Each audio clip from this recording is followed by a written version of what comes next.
Հայաստանում կստեղծվի անհայտ կորածների միասնական ռեեստր, որի տվյալները հասանելի կդառնան ընտանիքի անդամներին, պետական մարմիններին, ինչպես նաև տեղական ինքնակառավարման մարմիններին։ Ազգային ժողովում հայտարարել է Հայաստանի արտահայտության նախարար Սրփուի Գալյանը։ Նա հստակեցրել է, որ անհայտ կորածների հարցերով զբաղվող լիազոր մարմինը Հայաստանի ազգային անվտանգության ծառայությունն է։ Նրա խոսքով կներառվեն նաև դրույթներ այս հարցում միջազգային համագործակցության վերաբերյալ։ Գալյանը հայտնել է, որ նախագծի կազմման ընթացքում քննարկումներ են անցկացվել անհայտ կորածների հարազատների ու ծնողների, հասարակական կազմակերպությունների եւ Կարմիր խաչի միջազգային կոմիտեի ներկայացուցիչների հետ։ Նախարարը հավելել է, որ վիճակագրական տվյալներ չունի։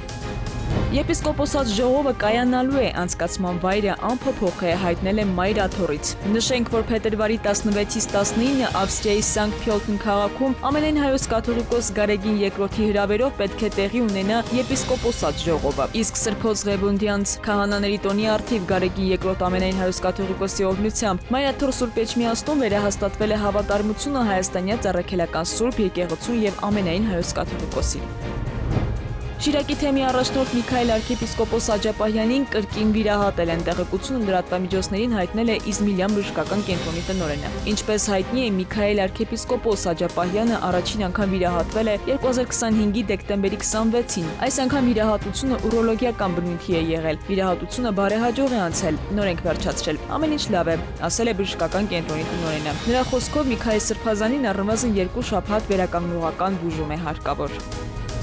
Միջազգային համագործակցության ոլորտում ամենաէականը Վրաստանի հետ համատեղ մաքսակետի նախագիծն է, ասել է Պետեկամուտների կոմիտեի նախագահը։ Նա նաև տեղեկացրել է Իրանի հետ պարզեցված մաքսային միջանցքի եւ տեղեկատվության փոխանակման ուղղությամբ առաջընթացի Երևանի արտաքին տնտեսական գործունեության կենտրոնի վարկի ստորագրման, ինչպես նաև ԱՄՆ-ի հետ մաքսային սարքավորումների մատակարարման լայնածավալ համագործակցության մեկնարկի մասին։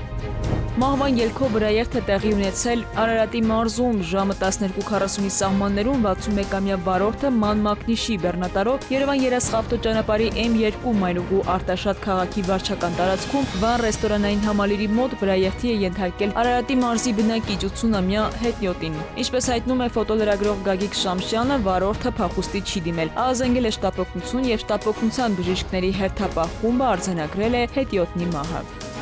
Քնարիկ Պետրոսյան, ժամը լրատվական։